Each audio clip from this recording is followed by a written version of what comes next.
대화도 하시고 대단한 수준이었으면 하나님께서 영광 받으신 줄로 믿습니다.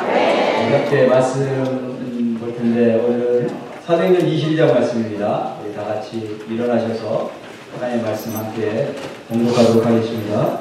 사도행전 22장 3절부터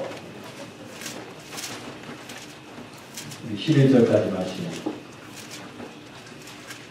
사도행전 22장 3절부터 11절까지 말씀인데 교독하도록 하겠습니다. 제가 한번 읽고 우리 성도님들이 읽으시고 교독합니다.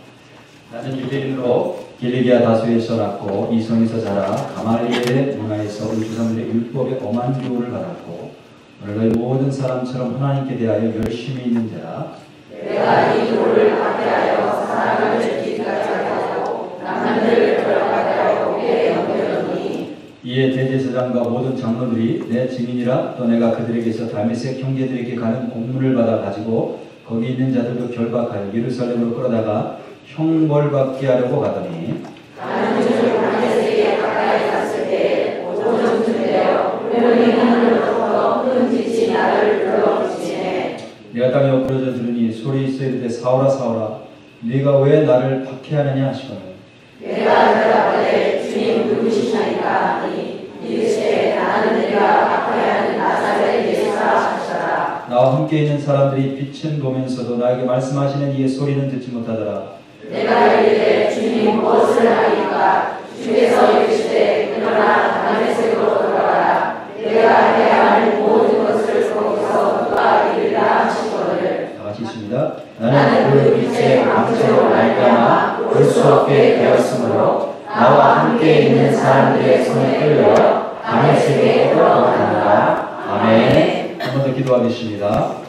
하나님 아버지 감사합니다. 오늘 하나님께서 우리를 사랑하시고 주님 앞에 나올 때에 하나님 우리가 주께서 주시는 은혜를 기억하고 적은 물질이지만 하나님께서 우리에게 주신 그 은혜에 비하면 비교할 수 없는 적은 물질이지만 그래도 하나님 우리의 마음을 담고 사랑을 담고 주님 앞에 드립니다. 하나님 받아주시고 적은 믿음과 적은 마음이지만 주께서 축복하셔서 주의 나라 위에 크게 사용하여 주시기를 원합니다. 그렇게 축복하여 주옵소서.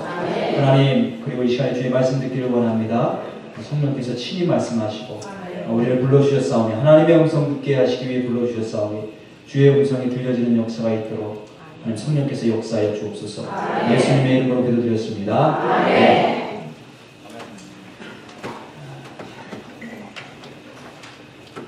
제가 텍사스에 와서 처음 새로운 장소로 이사를 왔으니까 이 도로 이름은 잘 모르겠어요. 시스템도 어디가 10번, 10, 어디가 35 대충 이제 감은 알지만 정확하게 잘 모르겠어요. 아직까지. 그래서 이제 어디를 갈 때가 되면 GPS 사용하죠. GPS 그죠? 이제 목적지 딱 눌러서 딱 누르면 fastest way 가장 빠른 길 fastest route라고 하죠. 가장 빠른 루트를 딱 설정해서 안내를 해줘요. 그런데 처음엔 몸으로 이렇게 다녔는데 GPS가 인도하는데 몸으로 다니는데 요즘 근래 제가 깨달았는데 톨웨이가 많죠. 톨웨이. 휴스턴 같은 데는 톨웨이가 너무너무 많고 근데 이 톨웨이 한번 들어가면 거기서 나오기가 어려워요. 그래서 지난주에도 제가 주총에 참석한다고 이 텍사스 주에 있는 한인 친례교 목사님들 사모님들이 모여서 컨퍼런스를 하는 거였어요. 그게 이제 덴톤에서 있었는데 저쪽 달라스 위쪽이죠. 덴톤에서 그 컨퍼런스를 마치고 내려오면서 GPS를 눌렀어요. 집으로 가려고 눌렀는데 그냥 가장 빠른 길이라고 해서 수요일날 급하게 와야 되니까 가장 빠른 길이라고 해서 딱 눌렀는데 이 GPS가 어디로 인도하냐면 35번도로 타고 내려와야 되잖아요. 그런데 130번 도로로 이렇게 인도했어요. 근데 그 130번 도로가 톨웨이더라고요. 몰랐는데 한참 있다 보니까 사인에 텍사스 텍 오 페이 바이 메일 페이 바이 메일 이게 한 번만이 아니고 한 3, 4마일마다 계속해서 페이 바이 메일 페이 바이 메일 비리 나려고 생각하니까 지나갈 때마다 비리 하나씩 나려고 가뜩이나 우리 미국에 오면 비리 하도 많아서 빌빌대다 비리 나려고 너무너무 스트레스가 되는 거예요. 그래서 야 여기서 빨리 빠져나가라. 아니 돈이 문제가 아니고 돈은 이제 몇 불이지만 페이바이 메일이 계속해서 나오니까요. 스트레스 받는 데 그래서 다른 길로 빠져나가려고 해서 이제 엑시트로 나가려니까 거기도 톨이에요. 그래서 이제 끝까지 왔는데 그러면서 굉장히 중요한 교훈을 다시 한번 확인했습니다. 길을 한번 잘못 들어서면 대가를 확실하게 치러야 됩니다. 우리 바깥에는 수많은 길들이 있어요. 엄청나게 많은 길들이 있는데 우리는 그 중에서 한 길을 선택해서 와요. 그 누구도 두 개의 길을 동시에 선택해서 갈 수 있는 사람은 아무도 없어요. 그죠? 우리가 운전할 때 아무리 운전을 잘해도 길 두 개를 동시에 선택해서 운전할 수 있는 사람은 아무도 없고 반드시 길 하나를 선택해서 운전해야 돼요. 우리 인생도 마찬가지인데 우리도 인생의 길도 우리가 한 길을 선택해서 갑니다. 그런데 내가 선택한 이 길이 과연 맞는가? 내가 가고 있는 이 길이 정말 바른 길인가? 그리고 내가 가고 있는 이 길이 맞다고 내가 어떻게 확신할 수 있는가? 이거에 대한 질문을 우리가 하면서 길을 걸어가야 될 줄로 믿습니다. 우리가 함께 신앙생활하는 분들, 교회에서 함께 신앙생활하는 분들 이렇게 보면, 저도 그렇고 어려서부터 보면 크게 두 종류의 사람들이 있는 것 같아요. 신앙생활도 이렇게 보면 한 두 종류의 길로 이렇게 걸어가는 것처럼 보여요. 첫 번째 종류는 그런 분들 계시죠. 세상에 살 때 방탕하게 살았어요. 술도 마음껏 먹어보고, 춤도 마음껏 춰보고, 바람도 나보고, 세상의 즐거움이란 즐거움 다 해보고, 어느 날 예수님을 만났어요. 그래가지고 인생이 확 뒤집어집니다. 인생이 확 극적으로 변화된 사람들. 그리고 나서 이런 사람들은요, 굉장히 뜨겁습니다. 신앙생활 할 때 오직 예수님입니다. 내가 세상에 나가서 온갖 그런 나쁜 짓들 다 하고 살았는데 어느 날 예수님이 날 만나주셨어. 나 같은 죄인을 만나주셨어. 이런 어떤 극적인 만남이 있어서 인생이 확 변하신 분들. 그런 분들 계세요. 그죠? 그런 분들. 그 다음에 또 한 부류는 어떤 분들이 계신가면 모태신앙. 태어나는데 믿는 가정에서 태어났어요. 그래서 어려서부터 그냥 부모님 따라서 교회 가는 거예요. 그러면서 하나님을 알게 되고, 그러면서 예배하게 되고, 11조 내는 것도 알게 되고, 제가 그래요, 제가 모태신앙. 태어나면서부터 기독교 집안에서 태어나서 이제 부모님 따라서 신앙생활 하는 거예요. 근데 이런 모태신앙, 소위 말해서 꼭 모태신앙이 아니더라도 내가 믿는 자의 가정에 태어나지 않았더라도 어려서부터 이렇게 교회 나오기 시작하는 분들이 있죠. 어려서부터. 그런 분들 특징이 뭐냐면 뜨거움이 없어요. 뭔가 하나님을 향한 뜨거운 그런 사랑, 이 마음, 이게 없는 거예요. 그러면서 그게 이상하죠. 그죠? 다른 사람들을 보면 인생이 확 바뀌어가지고 저렇게 뜨거운 열정을 가지고 신앙생활 하는데 나는 뭔가 이렇게 좀 뜨겁지 않아요. 뭐 열심히 하죠. 교회에서 뭐 일을 한다고 하면 굉장히 듬직하신 분들이에요. 믿고 맡길 수 있는 분들이에요. 그래서 스스로도 그렇게 말씀하시잖아요. 나는 그래도 뿌리가 있어서 흔들리지 않는다. 잘 흔들리지 않아. 뿌리가 있어서. 이제 그렇게 이제 스스로 생각을 하면서 그래도 나는 구원을 받았겠지. 근데 왜 이렇게 하나님을 향한 뜨거운 사랑이 없을까? 교회는 열심히 다니고 열심히 뭔가 봉사도 하고 함께 참여도 하는데 주님 사랑에 대한 뜨거움 이런 분이에요. 그래서 첫 번째로 내 마음대로 세상에 살다가 갑자기 주님 만나서 그 주님 사랑에다가 확 변한 거예요. 그 탕자의 비유에 보면 둘째 아들 같은 사람이에요. 마음 놓고 마음대로 그냥 가서 아버지 재산 다 쓰고 허랑방탕하게 해보고 싶은 거 다 해보다가 나중에 깨져서 아버지로 돌아와서 아버지 사랑을 발견하고 아버지 품에 안기는 그런 분이에요. 그 다음에 두 번째 우리요. 모태신앙. 첫 번째 아들. 이 첫 번째 아들은 한 번도 아버지를 떠나가 본 적이 없어요. 그리고 아버지가 시키시는 일 열심히 해요. 늘 언제나 아버지와 함께 있었어요. 그런데 뜨거움이 없어요. 아버지에 대한 사랑이 뜨겁지 않고 동생을 사랑하지도 않고 비판이 가고 정죄하고 비판이 가고 그런데 둘째 아들은 아버지가 베푼 잔치에 기쁨으로 감사하고 감격하며 들어갔고 첫째 아들은 아버지가 베푼 잔치에 들어가지 못했죠. 그렇죠? 그러니까 아버지를 잘 섬긴다고 열심히 살았지만 뭔가 잘못되기로 하고 싶은 거예요. 오늘 내한테 성경을 읽었는데 오늘 본문에 이제 사울이라고 하는 사람이 나오는데요. 그 사람이 바로 이 첫째 아들과 같았던 사람이었어요. 저도 이 사울의 이런 모습을 보면서 저 자신이 자꾸 이렇게 기억이 나고 생각이 나요. 그래서 오늘 본문 말씀 함께 우리가 나눌 텐데 아마도 나는 둘째 아들보다는 첫째 아들에 가깝다 이렇게 생각하시는 분들에게 더 은혜가 되고 하나님께서 주시는 말씀이 있는 그런 본문인 줄로 그렇게 압니다. 난 또 둘째 아들과 같다고 해서 또 나은 상관이 없지 이렇게 생각하지 마시고요. 틀림없이 오늘 말씀을 통해서 모든 분들에게 하나님께서 주실 텐데 말씀을 주실 텐데 주께서 내게 주시는 말씀을 잘 받으실 수 있기를 바랍니다. 오늘 3절 보니까 사울이 자기를 이렇게 소개해요. 나는 유대인으로 태어날 때부터 하나님 됐어요. 유대인으로 길리기아 다소에서 태어났고 그 다음에 이성에서 자라. 이성이란 다소가 아니고 예루살렘을 말해요. 예루살렘. 그러니까 유대인들 유대교의 중심지죠. 중심지.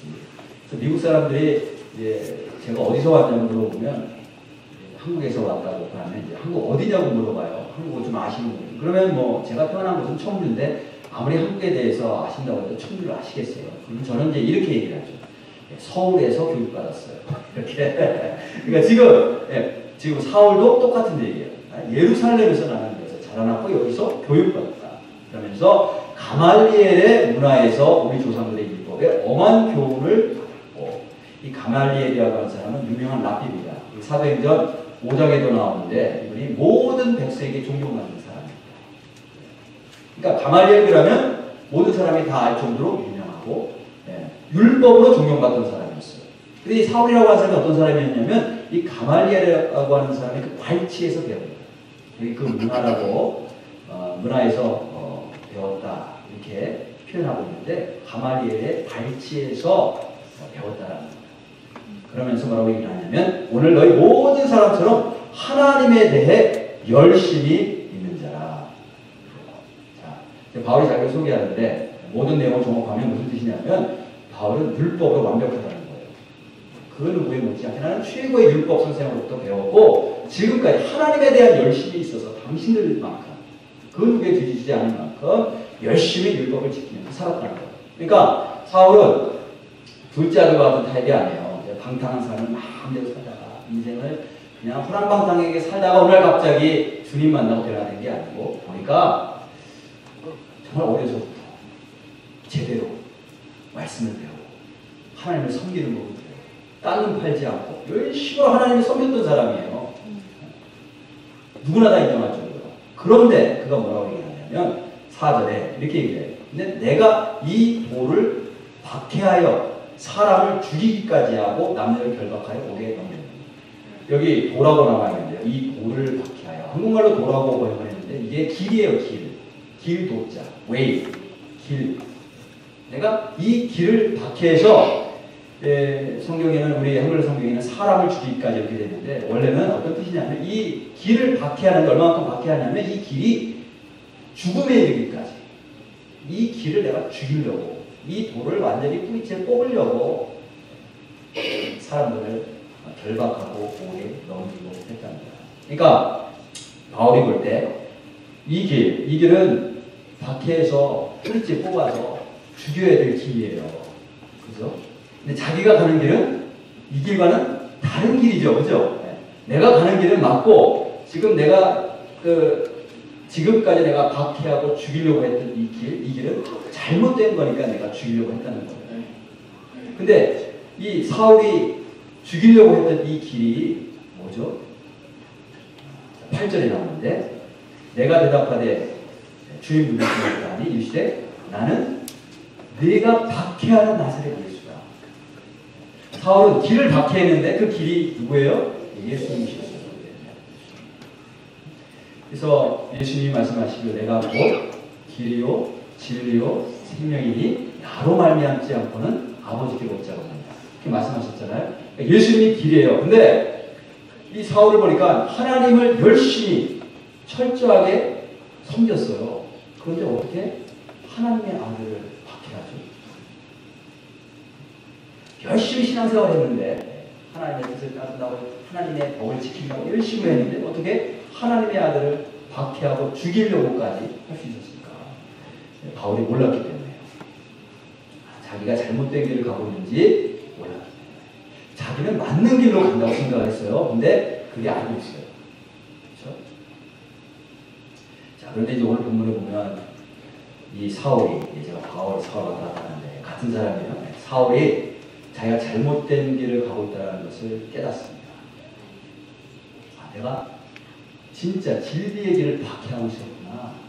그걸 깨닫고 이 사람이 턴어라운드, 아주 인생의 극적인 전환을 합니다. 그래서 사울의 모습을 보니까 모태신앙도 나는 열심히 신앙생활 잘하고 있다고 생각했는데 잘못된 길을 가고 있을 수도 있겠구나. 이걸 알 수가 있고요. 그죠? 그 다음에 이 사울이 변화된 모습을 보면서 모태신앙도 이렇게 극적인 변화를 체험할 수 있구나 라는 것을 우리가 알 수 있게 됩니다. 그러면 이 바울이 어떻게 극적인 변화를 하게 됩니까? 빛이 사울을 비춥니다. 6절에 보니까 사울이 가는 중에 다메섹에 가까이 갔을 때에 오정쯤 되어 후련히 하늘로부터 큰 빛이 나를 둘러 비치네. 내가 땅에 엎드러져 들으니 소리 있어 이르되 사울아 사울아 네가 왜 나를 박해하느냐 하늘에서 큰 빛이 사울을 둘러 비칠 때에 사울이 땅에 엎드러집니다. 그래서 보면 의도적으로 성경에서 하늘이라고 하는 말과 6절에 하늘이라고 하는 말, 7절에 땅이라고 하는 말을 대조하고 있어요. 하늘에서 빛이 비추었을 때 그 빛이 그 빛 때문에 사울이 땅에 엎드러졌는데 땅에 납작 넘어지는 그런 모습이에요. 그래서 하늘의 빛이 비추었을 때 사울이 비로소 자기의 존재가 얼마나 미천한 존재인지 압니다. 땅에 엎드러지면서 하늘의 빛이 비칠 때 나는 아무것도 아닌 존재다. 이것을 깨달아요. 폴 와셔라고 하는 그 유명한 남침예교 순회 설교자가 계십니다. 목사님인데 페루 선교를 오랫동안 하시다가 페루에서 돌아와서 교회마다 돌아다니면서 설교를 하시는데 이번 설교를 들으면 막 영혼이 찔림이 있어요. 이 파워풀한 그런 설교자로 많은 사람들로부터 사랑을 받는 그런 목사님이십니다. 근데 이분이 원래 마약 중독자였어요.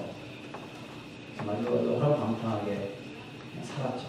젊을 때. 어느 날 밤에 마약을 하고 너무 심하게 해서 토하고 그 토한 자리에 얼굴을 받고 쓰러져서 잤던 거예요.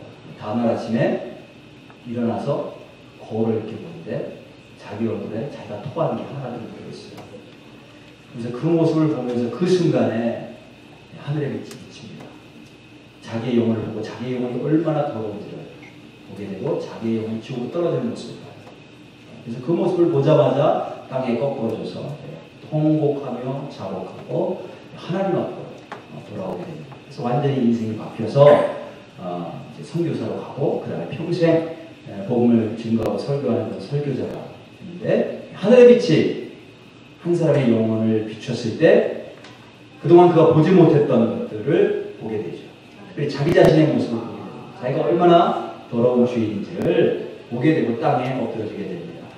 자, 여기 사울도 하늘의 빛이 사울에게 비쳤을 때 사울이 땅에 꼬꾸라져요.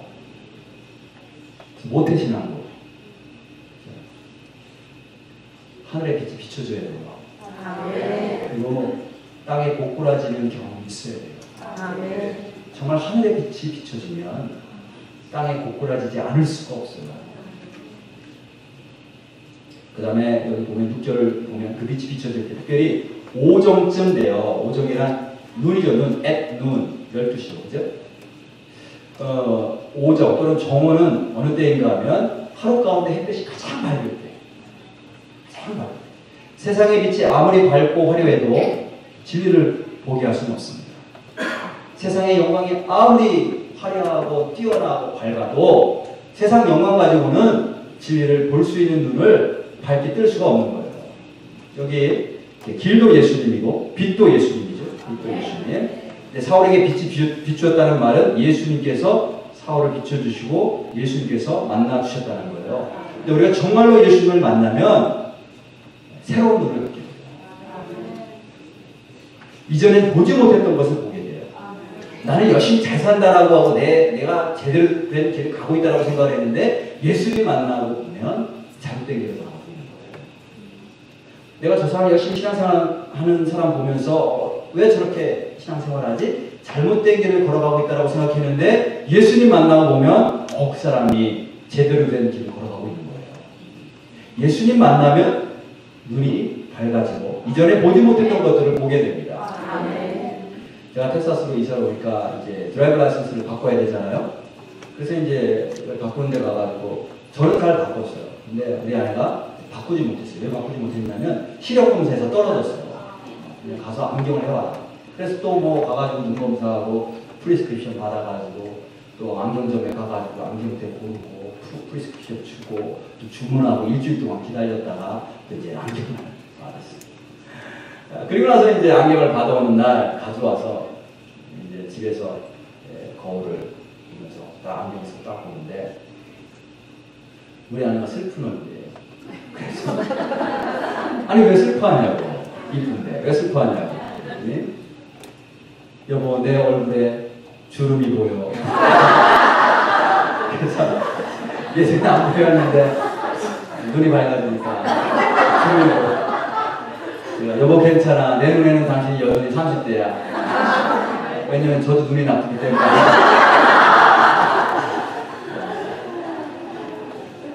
하늘에 빛이 비춰지면 정말 예수님 만나면요 눈이 밝아져서 예전에 보이지 않았던 것이 보이고 내가 얼마나 추악한 죄인이었는지가 보이고 그 다음에 예전에 내가 멸시했던 그 길이 정말 진리의 길이라는 사실을 내가 볼 수 있게 되는 거예요. 자, 그리고 여기서 또 한 가지 우리가 주목해야 될 부분, 사울이 빛을 만나서 변화하는데요.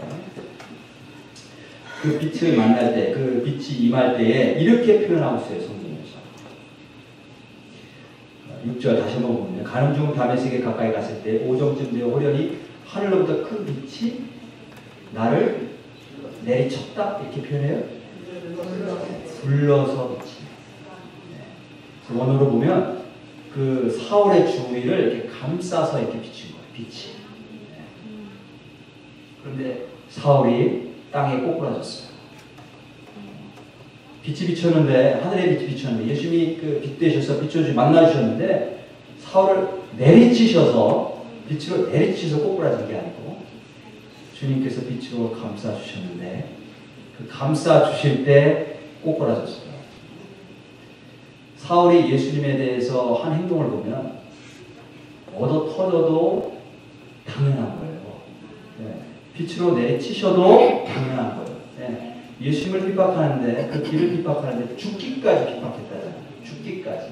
그러면서 뭐라고 얘기를 하냐면 5절에 보면 이에 대제사장과 모든 장로들이 내 증인이라 또 내가 그들에게서 다메섹 형제들에게 가는 공문을 받아가지고 거기 있는 자들도 결박하여 예루살렘을 끌어다가 어떻게 하려고요? 형벌받게 하려고. 벌받게 하려고. 근데 정말 벌받아야 될 사람은 정말 형벌받아야 될 사람은 사울이었어요. 하나님의 아들을 핍박했으니까 죽기까지. 정말 벌받아야 될 사람은 사울인데 예수님께서 사울을 벌 주시지 않죠. 형벌 주시지 않은 거예요. 내리치시지 않은 거예요. 너 잘못했다라고 치시지 않았어요. 어떻게 하셨냐면 빛으로 감싸 주셨어요. 그때 사울이 꼬꾸라집니다. 꼬꾸라졌다는 건 뭐냐면 그 빛의 능력이 있다는 거예요. 능력이 있으니까 쓰러졌죠. 근데 그 능력이 어떤 능력이냐면 사랑의 능력. 사랑의 능력. 사랑이 사람을 변화시킵니다. 그 사랑의 능력으로 쓰러진 이후에 주님을 향해 주님이라고 부르죠. 주님 당신 누구십니까? 주님 당신께서 무엇을 하시려고 하십니까? 주님이라고 부르네요. 모태신앙이었던 사울이 극적인 변화를 받아서 길이 바뀌는데 어떻게 바뀌었나요? 빛이 비춰졌어요. 하늘에서 예수님이 만나주셨어요. 빛으로. 그 빛으로 사울을 감싸할 때 그의 삶이 완전히 바뀌어집니다. 그리고 그가 보지 못했던 것을 눈이 떠져서 보지 못했던 것을 보게 되는 그런 역사와 은혜를 체험하게 됩니다.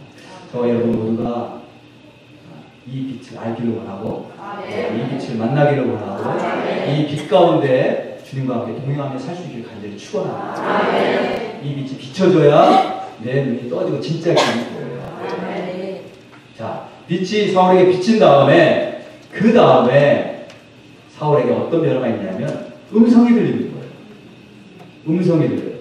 다른 사람은 빛은 보았지만 고꾸라지지도 않았어요. 왜냐하면 그 빛은 사울에게만 비쳤기 때문에. 그리고 음성도 듣지 못했던 거예요. 그런데 사울은 주님의 음성을 듣기 시작합니다. 그래서 7절부터 제가 읽어보면 좀 길지만 10절까지 읽어보겠습니다. 내가 땅에 엎드려져 들으니 소리 있어 이르되 음성이 있는 거예요.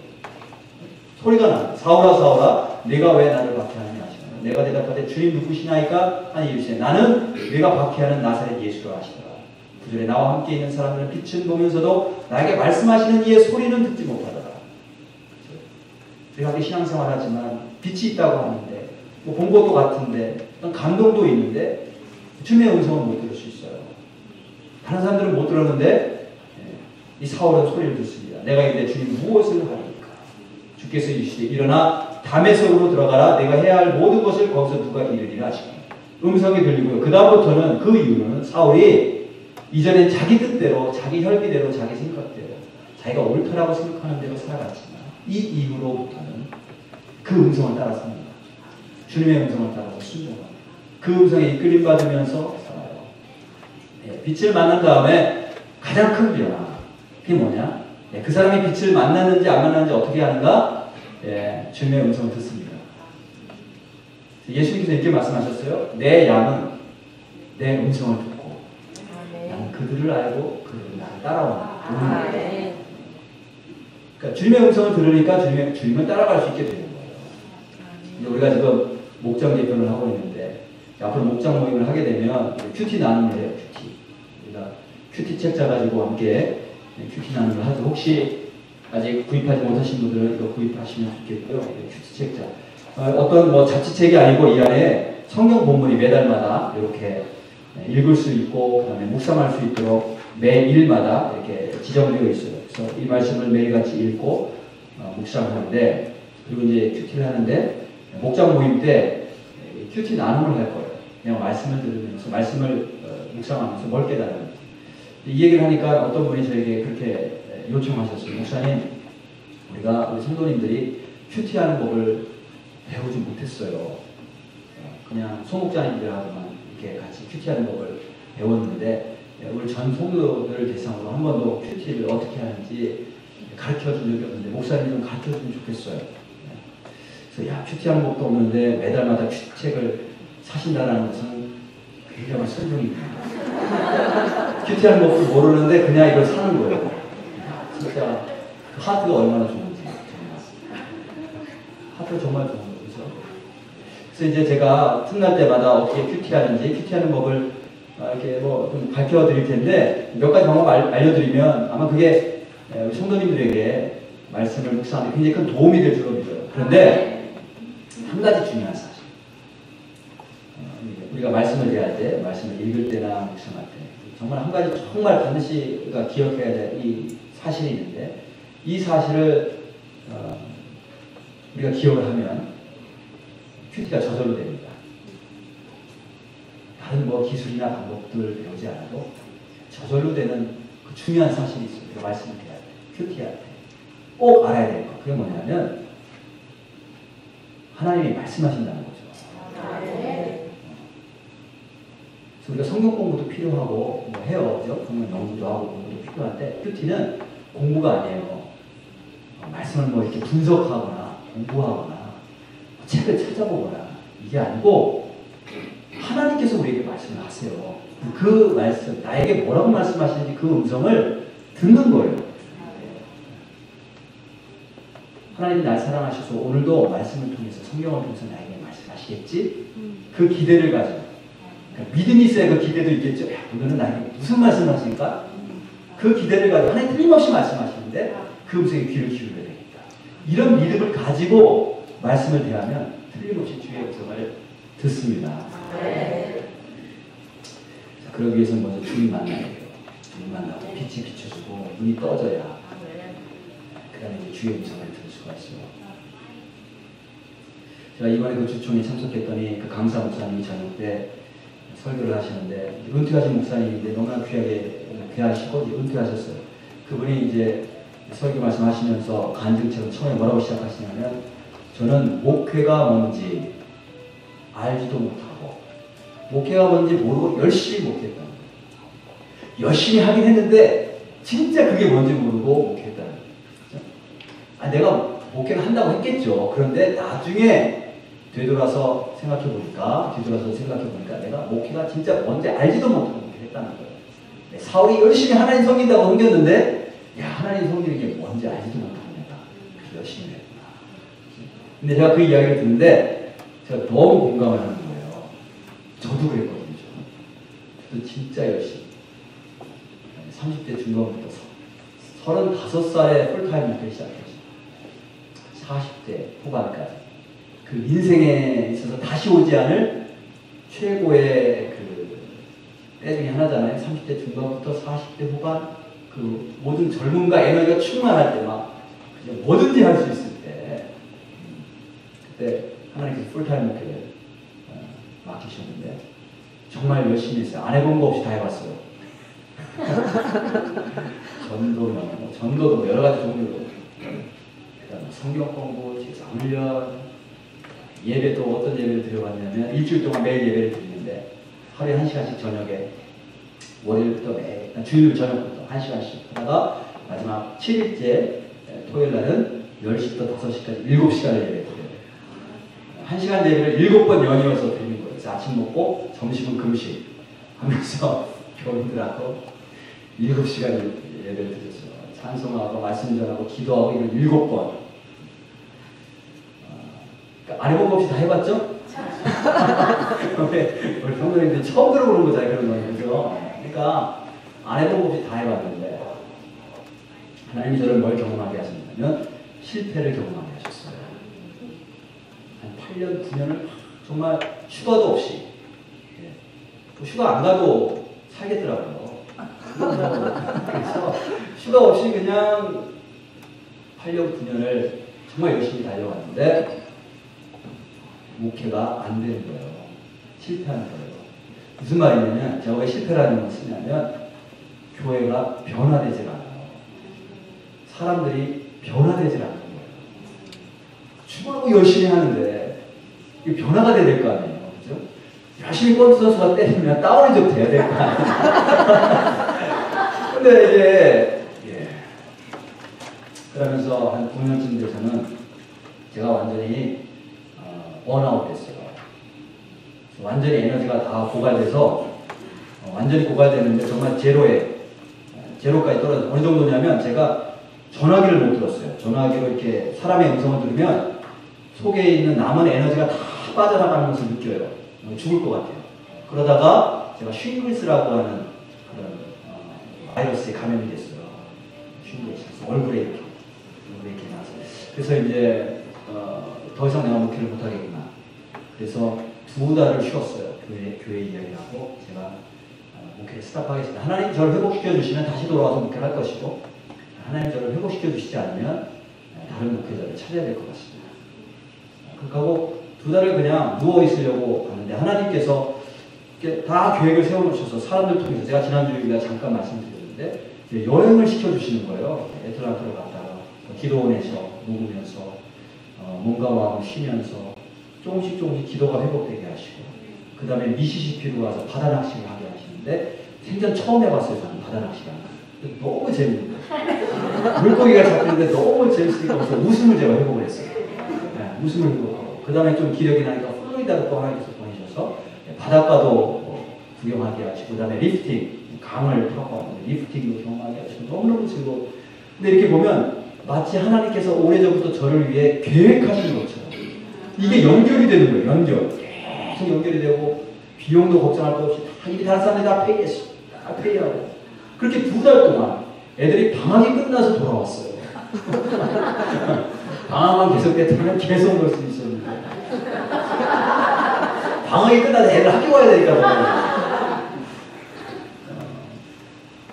그런데 제가 그런 경험을 하면서 제가 뭘 경험했는가 하면 어느 날 문득 하나님께서 제 눈을 열어주셨는데 제가 하나님의 놀란 은혜의 강물에 제 몸이 그 안에 담겨져서 엄청나게 어마어마한 은혜의 강물이 흘러가고 있는데 제가 그 강물을 따라서 흘러내려가고 있었던 거예요. 나는 아무것도 한 것이 없고 아무것도 계획하지 않았는데 하나님께서 그 은혜가 얼마나 풍성한지, 내게 부어주신 은혜가 얼마나 풍성한지 그 강물에 제가 실려서 막 떠내려가는데 그게 그렇게 행복할 수가 없고 그렇게 기쁠 수가 없고 그렇게 평안할 수가 없는 거예요. 근데 하나님께서 제가 그걸 모르니까 그걸 체험하게 하시려고 제 모든 힘을 다 빼가신 거예요. 아무것도 못하도록 만들어 주시고 에너지 다 빼가시고 신고에서 걸리게 하시고 내가 막 열심을 가지고 이게 주의 일이라고 하면서 막 하루에 7시간 예배를 드리고 막 열심히 했는데 그게 아니라는 거죠. 하나님께서 내 힘을 다 빼놓으시고 그 다음에 하나님의 은혜의 강물이 얼마나 크고 놀라운지 그냥 거기에 내 몸을 맡기기만 하면 흘러가기만 하면 되는데 그걸 안 하고 내 힘으로 살려고 고민하고 힘을 쓰고 안 되니까 좌절하고 그랬던 거예요. 근데 이 하나님의 은혜가요 이미 나에게 부어져 있었더라고요. 그걸 내가 몰랐던 거예요. 이미 내 삶 가운데 흐르고 있었어요.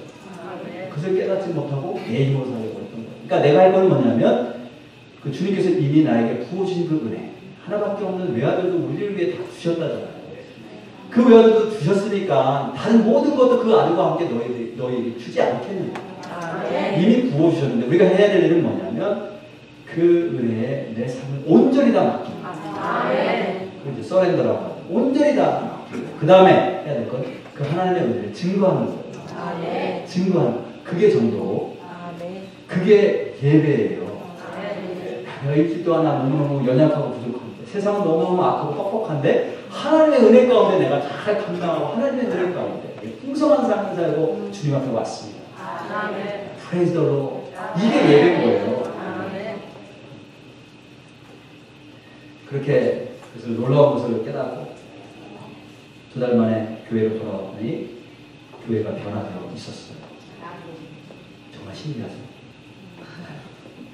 변화가 안 될 것 같은데 내가 아무리 애를 써도 변화가 안 되더니 2달 동안 갔다 오니까 교회가 변화되어 있어요. 사람들이 변화되어 있어요. 저와의 관계들이 다 변화되어 있었어요. 그러니까 하나님이 하신다. 하나님의 은혜로 되어집니다. 그래서 우리 사도행전에 보면 이 사울이 예수님 만난 거 있잖아요. 예수님 만난 사건 3번 반복해요. 3번. 사도행전 총 28장인데 사울이 이 예수님 빛으로 만난 이 예수님 3번 반복해요. 그만큼 중요한 건데 저도 그때 그 주님의 은혜 제 눈을 열어주셔서 제가 그 이후로 완전히 목회관이 다 바뀌었어요. 그 설교도 그냥 내가 열심히 잘하려고 할 필요 없다. 왜냐하면 정말 영혼을 바꾸시는 분 내가 아니고 하나님이시니까 그걸 믿으면서 그 믿음으로 그냥 설교하는 거예요. 내가 어떻게 설교하는지 하나님이 바꾸시겠지. 그러니까 제 설교에 대한 생각도 다 바뀌었고 목회에 대한 생각도 다 바뀌었어요. 예전에는 어떻게 하면 우리 교회가 크게 부흥돼서 정말 저렇게 큰 교회를 보내는 목사님들도 좀 뭔가 저렇게 설교 잘하시는 목사님들은 뭔가 저렇게 리더십이 탁월하신 분들은 뭔가 알고 봤더니 하나님이 이미 다 그냥 주신 은혜예요. 하나님의 목적을 위해서 하나님이 당신의 뜻을 이루시기 위해 그냥 그 사람에게 주신 은혜예요. 그 사람의 능력이 아니에요. 그냥 하나님이 당신의 목적을 이루시기 위해 잠시 베풀어 주신 은혜예요. 그거 걷어가시면 아무것도 남는 게 그 사람에게는 없는 거예요. 그러니까 내가 리더십이 있어서 뭘 교회를 이끌고 가는 것도 아니고 내가 잘해서 사람들이 모이는 것도 아니고 내가 설교를 잘해서 내가 설교를 잘할 수 있는 게 아니고 하나님께서 영감을 받아주시면 설교가 내용이 없어져요. 하나님 그냥 주시는 거예요. 그래서 내가 해야 될 일은 이 하나님의 은혜를 증거하는 거구나. 이미 내 삶 가운데 하나님의 은혜가 놀랍도록 부어졌는데 이 하나님의 은혜에 내 삶을 바뀌는 그런 일에 포커스를 맞추게 되겠구나. 이것을 깨달았습니다. 제가 아까 말씀드렸지만 사울의 이야기를 3번 반복해요.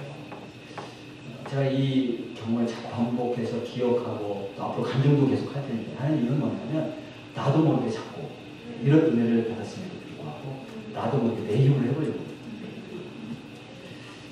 자, 사울에게 일어난 일이 저와 여러분들에게도 일어나게 될 줄로 믿습니다. 저도 모태신앙이었지만 극적인 변화를 체험한 사람이에요. 여러분들도 하늘에서 비춰지는 놀라운 하늘의 은혜가 여러분에게 임하기를 원하고 그 빛 가운데 정말 주님의 사랑을 체험하고 그 크신 은혜를 체험하고 그 은혜 가운데서 주님과 동행하시는 저와 여러분들 되시기를 주님의 이름으로 축원합니다. 아멘. 자, 오늘 말씀 생각하면서 함께 일어나셔서 찬양하실 텐데 주님 당신은 사랑이니 어둠 가운데 비추소서.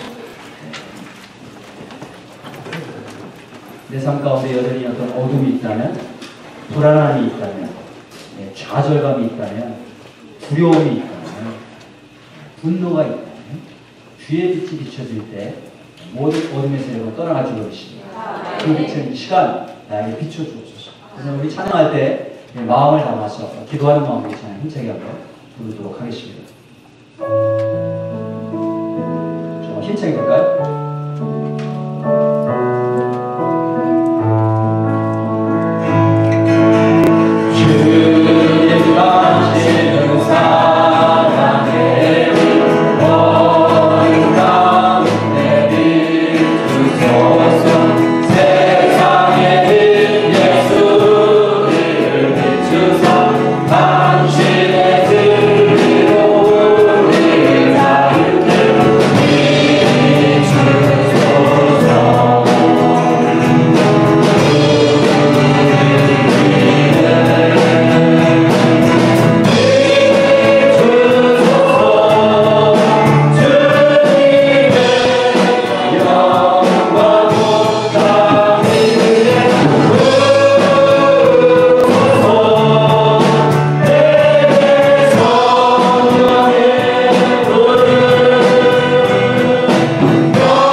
근데 중요한 것은 내가 가는 길이 정말 맞는가?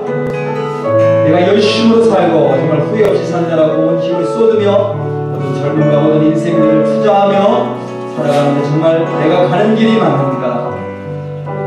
오직 하늘의 빛이 비추어질 때에만 온전한 길, 진리의 길을 찾을 수 있음을 우리가 기억할 수 있길 원합니다. 주님, 나의 연약함, 나의 아둔함, 나는 눈 감은 맹인이라는 사실 이 시간 고백합니다. 주님께서 하늘의 빛 비춰주시지 않으면 내가 아무리 똑똑해도 내가 아무리 많은 세상의 경험이 있어도, 내가 아무리 목소리 높여내 주장을 해도 내가 가는 길이 결코 바른 길이 될 수 없음을, 생명의 길이 될 수 없음을 주님 오늘 말씀을 통하여 배웠습니다.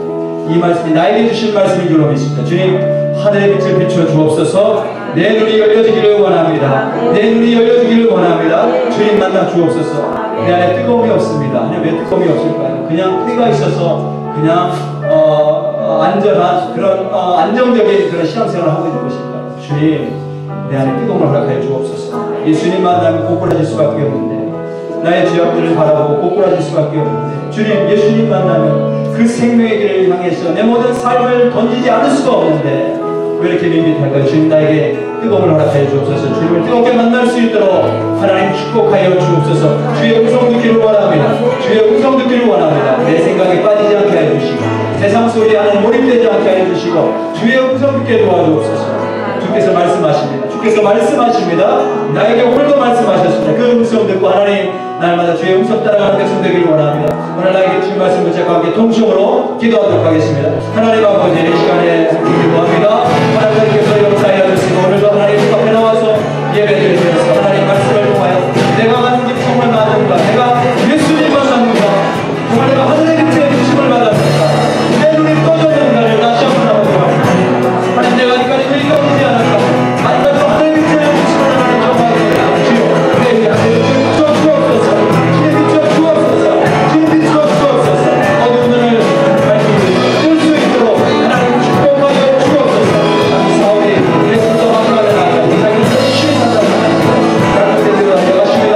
예수님 만날 때도 하고 그러고, 예수님 만날 때 하나님 내가 주의 영광을 받았습니다. 하나님 함께하여 주시고 하나님 만날 수 있도록 주께서 나를 만나주셨는데 그쪽으로 가는 길 다시 옛사람으로 돌아가지 않게 하시고, 하나님 정말 은혜 가운데 머무는 삶을 살아갈 수 있도록 내 인도가 되어 주옵소서. 내 인도가 정말 위대하게 아버지 인도가 되어 주옵소서. 아버지 인도가 되어 주옵소서.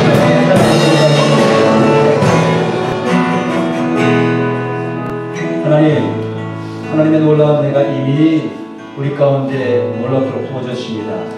지금 은혜의 때라고 말씀하셨습니다. 지금 구원받을 날이라고 하셨습니다. 하나밖에 없는 예수님, 하나님 되시는 예수님, 독생자 예수, 주의 생명까지 아끼지 않고 우리에게 부어주셨습니다.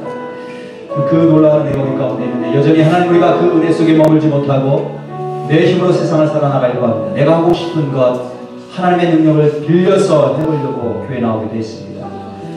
내 문제 이거 해결해달라고 하나님 주님 앞에 나왔는데, 주님 안에 모든 평안이 있고 주님 안에 모든 생명이 있음을 이 시간 다시 한번 고백합니다. 그 생명을 발견하게 도와주옵소서. 그 은혜 가운데 내 삶을 온전히 맡기기를 원합니다. 주님 앞에 내 삶을 온전히 드리기를 원하는데 주님, 뜨겁게 나를 만나 주옵소서. 내가 애쓰고 힘써도 하나님 할 수가 없습니다. 주님 만나 주시기를 원합니다. 내가 마음을 열립니다. 하나님, 주님께서 내 안에 들어오셔서 하나님 내 마음을 만져주시고 내 마음을 비춰주셔서 정말 진리의 길이 무엇인지, 정말 생명의 길이 무엇인지 알게 하여 주옵소서. 이제 우리 예수 그리스도의 은혜와 하나님 아버지의 원하신 사랑과 성령의 감동감화 역사 충만하시니 오늘도 하늘의 빛을 소망하며 주의 음성을 소망하며 부르짖고 성령의 충만함을 강구하고 돌아간 당신의 귀한 백성들의 머리머리 위에 지금부터 영원까지 함께 하시기를 간절히 축원하옵나이다. 아멘.